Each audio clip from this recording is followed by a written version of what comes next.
Rasulullah alaihi salatullah wa alihi. Alhamdulillahirabbil alamin. Allahumma shalli wa barik ala sayyidina Muhammadin wa ala alihi wa sahbihi ajmain. Orang-orang yang dipilih itu adalah orang-orang yang merendah. Kenapa Nabiullah Adam dimuliakan oleh Allah? Dan kenapa malaikat dan iblis, ifrit, setan semuanya bertekuk lutut diperintah oleh Allah untuk bersujud kepadanya? Gara-gara Nabi Allah Adam ini adalah makhluk yang paling merendah. Nabi Allah Adam ini tercipta dari bumi, dari tanah. Tanah itu terinjak-injak. Tanah itu diinjak-injak. Makanya tanah itu bahasa Jawanya itu lemah. Lemah, lembek. Selalu mengalah. Tidak pernah punya keistimewaan, tidak pernah punya merasa. Makanya biasanya orang-orang yang terangkat pangkat derajatnya itu orang-orang yang merendah. Makanya usahakan jangan sekali-kali ada setitik pengakuan diri. Merasa kaya lah, merasa alim lah, merasa punya keistimewaan. Bahaya. Banyak orang-orang non-muslim tawadu, mereka merendah, terangkat keimanannya. Dan tidak sedikit orang-orang mukmin yang merendah, ngalah, terangkat kewaliannya.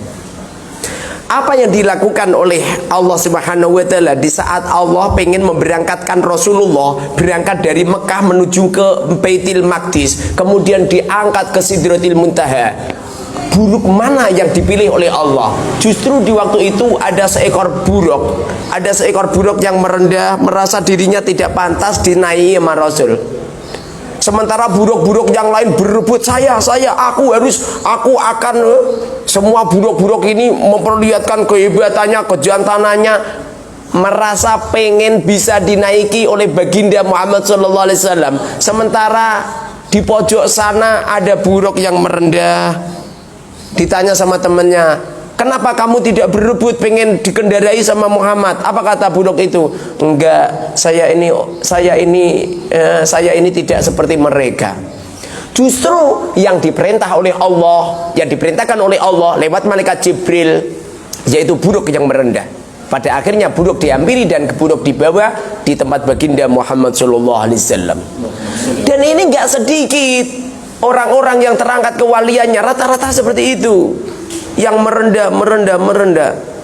Makanya sesungguhnya kehebatan apapun yang terletak pada diri kita ini semata-mata murni atas pertolongan Allah. Siapa yang meletakkan ilmu pada diri Anda dan siapa yang meletakkan kekuatan pada diri Anda? Barusan saja saya silaturahim di daerah Turi Rejo. Ada orang tua itu katanya udah bertahun-tahun beliau lumpuh, tidak bisa apa-apa. Subhanallah. Dalam hati saya, kita ini masih diberi sehat sama Allah, bisa kesana kemari.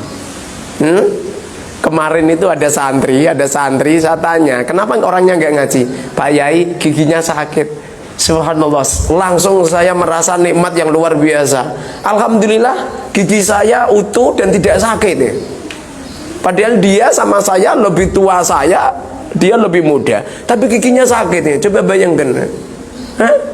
Dan tidak sedikit mereka-mereka yang saat ini stroke, yang saat ini lumpuh, yang saat ini nggak bisa melihat, yang saat ini dengkol, yang saat ini subhanallah.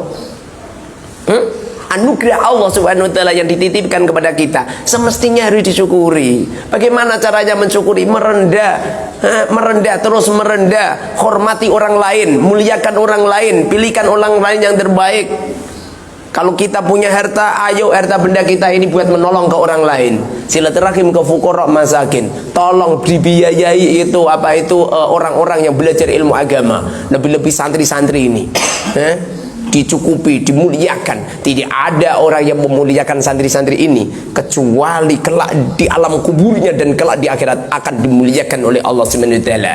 Cuma rata-rata orang khawatir kalau harta bendanya kalong gitu. Seumpamanya perkampungan ini memuliakan santri yang belajar di sini, semua warga menyediakan makanan-makanan di depan rumahnya, tentu mereka akan nggak begitu lama kaya raya. Ini perkampungan akan menjadi kaya raya gemah limbah lo jinawi. Saya berusaha menciptakan yang terbaik, ya. Nyampe keramik-keramik itu saya pasangin, itu memuliakan santri, ya. Santri itu jangan sampai saya sering ngomong sama istri, yang masak yang enak, jangan masak beras yang harganya murah. Saya sering ngomong seperti itu. Kok terima ngono Ustadz? Loh, ngono itu udah mengeluarkan semuanya itu. Sampai saya melihat, saya mengamati itu kamar tempat wudhu kurang rapi, kurang nyaman. Kemudian saya berusaha, rencana saya fokus mikir itu terus, 3 bulan berturut-turut ke depan, 3 bulan ke depan nyampe Ramadan, saya pengen menyulap tempat mandi itu menjadi mewah, menjadi megah. Ini udah mulai, tadi udah saya usung-usung keramik, saya pasang sendiri, nyuruh orang bayar. Hari gini nggak ada yang mau gratis, untuk agama nggak ada. Kalau perlu dijadikan uang semua. Semoga saja kita diberkahi oleh Allah Subhanahu wa taala. Amin amin ya rabbal alamin. Alhamdulillahil alamin. Allahumma shalli wa barik ala sayyidina Muhammad wa ala ali sayyidina Muhammad. Rabbana zalamna anfusana wa illam taghfir lana wa tarhamna lanakunanna minal khasirin. Sallallahu alaihi sayyidina Muhammadin walhamdulillahil alamin. Al-Fatihah. والأحباء